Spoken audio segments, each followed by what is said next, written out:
les avons accueillis ici parce qu'aujourd'hui c'était la journée qu'on avait programmée pour mettre en place la structure des cadres au niveau de la région. Donc du coup, le niveau national, c'est-à-dire la coordination nationale, donc comme ils sont en appui au niveau des régions, ils sont venus nous accompagner,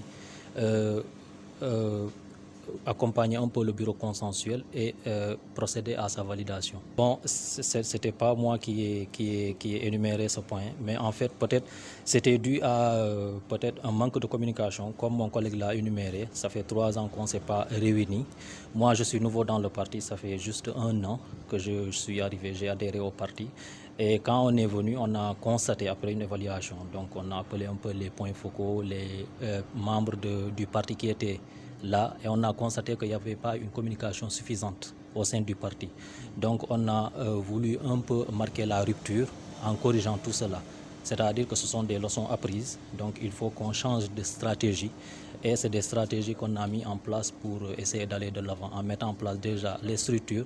Parce que si les structures sont formalisées, ça permettra de coordonner toutes les actions et d'aller de l'avant. Mais s'il n'y a pas une structure formalisée au niveau des communes, des départements, des régions, quand vous voulez une information, vous ne savez pas vers qui se tourner. Pour massifier, je crois que vous êtes en train d'anticiper un peu, parce que ça constitue le troisième point de notre assemblée. En fait, il y a plusieurs idées qui sont mises en exergue et mes collègues vont contribuer en donnant aussi des points d'action. Je crois que pour massifier, il faudra tenir des rencontres régulières. Il y a beaucoup de collègues qui sont revenus là-dessus. Il faut des rencontres parce que les rencontres sont des instants de décision où beaucoup de problèmes sont réglés. On peut partager l'information, on peut discuter des points d'actualité et discuter des divers. Ce qui fait que tout le monde est sur la même longueur d'information. Ensuite, aujourd'hui, on sait que les réseaux sociaux sont incontournables dans la visibilité d'un parti et même au-delà des partis politiques. Nous allons commencer par ouvrir une page Facebook qu'on va nommer Coordination régionale de l'Union des cadres centristes de la région de Kolda.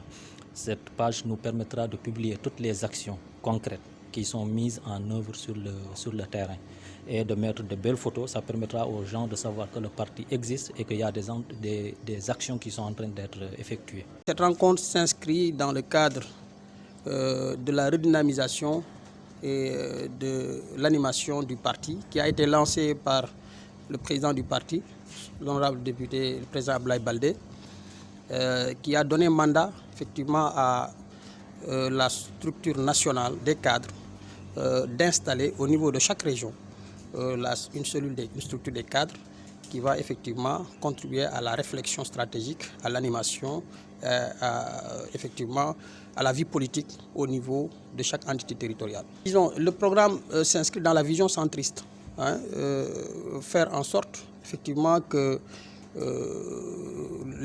la recherche des équilibres soit au cœur des politiques publiques, n'est-ce pas? Nous ne sommes pas dans les extrêmes.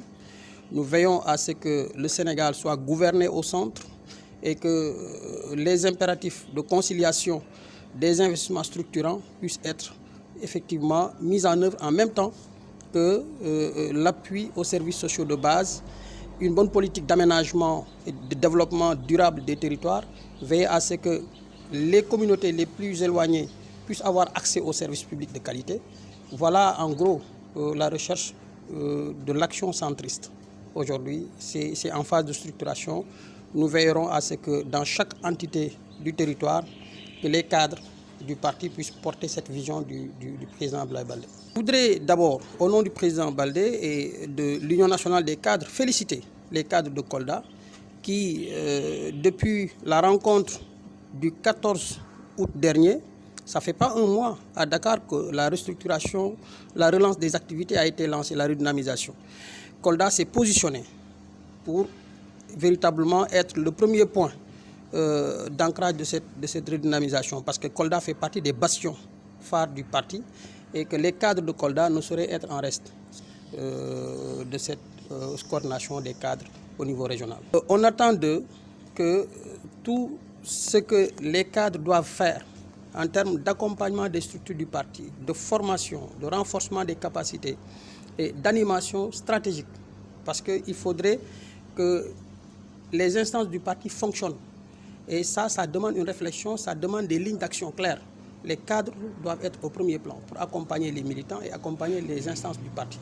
Donc, ça ne peut pas être décidé au niveau central. Il faut que les territoires y participent, n'est-ce pas? C'est la raison pour laquelle nous comptons beaucoup sur les instances régionales qui seront mises en place pour que le parti vive au niveau des territoires. Parce que vous vous en êtes rendu compte, Kolda regorge de cadres. Il y a beaucoup de profils ici assez intéressants qui peuvent véritablement contribuer à la réflexion pour une meilleure gouvernance, pour l'amélioration de l'offre politique au cœur du centrisme ici à Kolda.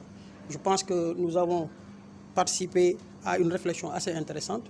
Ils ont proposé des lignes d'action qui pourront véritablement être bénéfiques au parti, mais surtout à la région de Kolda. La situation du Sénégal, s'il s'agit des inondations, les gens en parlent comme étant un problème. Mais les inondations, c'est le carrefour de plusieurs problèmes. Il y a plusieurs problèmes qui contribuent à la question à ces inondations-là. Et en premier lieu, il faut évoquer la question de l'aménagement du territoire. Vous ne pouvez pas avoir une superficie aussi vaste que celle du Sénégal et que l'essentiel de la population se concentre sur 0,3% du territoire, sans pour autant que effectivement les dispositions soient prises pour que les populations n'occupent pas les zones non aedificantes. Donc cette accumulation a fait qu'on a beaucoup de sites qui sont inondés et le gouvernement est en train de s'y atteler à travers le plan décennal de lutte contre les inondations. Il y a eu beaucoup d'efforts. Certains sites ont été sortis de l'eau. À Foire, par exemple, et à Grand Yoff, on n'en parle pas.